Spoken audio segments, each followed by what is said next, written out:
Abakunzi ba Rubavu Bayaniseri mwiriweho cyangwa se mwaramutse bitewe n'igihe uri kurebera iyi video, mukomere cyane aho muherereye hose, abari mu Rwanda mu ntara enye zose n'umujyi wa Kigali, abari hanze mu migabane itandukanye, mwese turabasuhuje kandi tubabutsa gukora subscribe mwebwe mutarabikora kuri iyi channel Rubavu Bayaniseri, bagezaho amazu n'ibibanza bigurishwa mu karere ka Rubavu. Wowe ushaka inzu, ushaka ikibanza,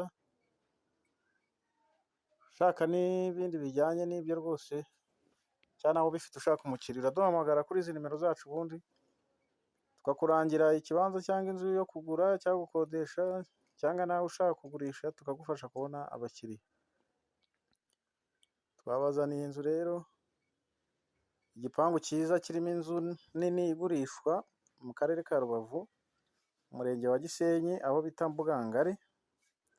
Iri ku muhanda wa kaburimbo haraguru y'isoko rya Mbugangari gatoya. Iyi nzu y'ibyumba 5 na salo na salamanje na toilette imwe mu nzu niho iherereye. Inzu ifite ibyumba 5 na toilette, salo na salamanje, imeze neza, iri mu kibanza kinini cyane rwose, kinini, ni ikibanza kinini cyane, metero kare 600.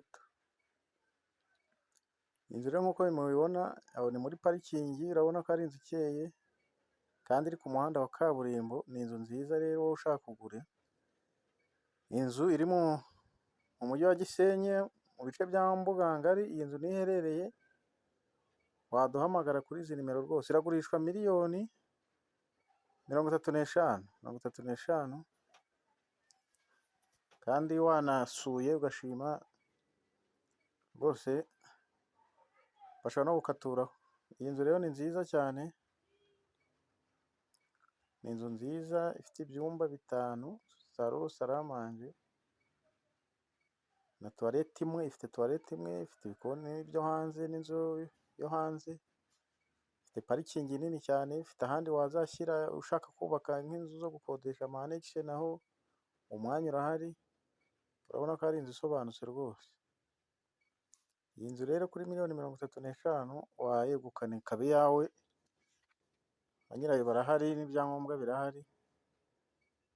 Iravuba batarayigutanga kuko ni imari, ni nziza cyane. Uko bibona iri mu kibanza kinini, irisanzuye kandi iri ahantu heza, nta kujya mu maveni ngo ujye hehe, iri kuri kaburimbo neza neza.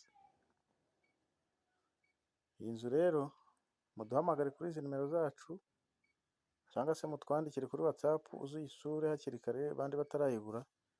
Ariko niba ufite ayo mafaranga uteganya kugura inzu cyangwa ushaka kugura inzu mu mujyi wa Rubavu, iyo nzu ni nziza. Nawe ushaka kugura rero, ukaba izo dushyiraho hano ukabona nta yawe irimo, uratwandikira rwose cyangwa ukaduhamagara. Inzu ni nyinshi tuba dufite, zose ntituzishyira aha ngaha. Inzu ziba zihari nyinshi n'ibibanza byiza cyane rwose. Twandikire uduhamagare tubigukorere. Aho ni muri salo, salo nini kabisa imeze neza.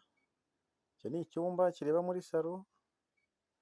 Aho ni muri salamanje, urabona ko ari inzu nziza rwose, salo na salamanje. Aho ni muri korodoro isohoka ijya hanze n'indi ijya mu byumba, uko mubibona.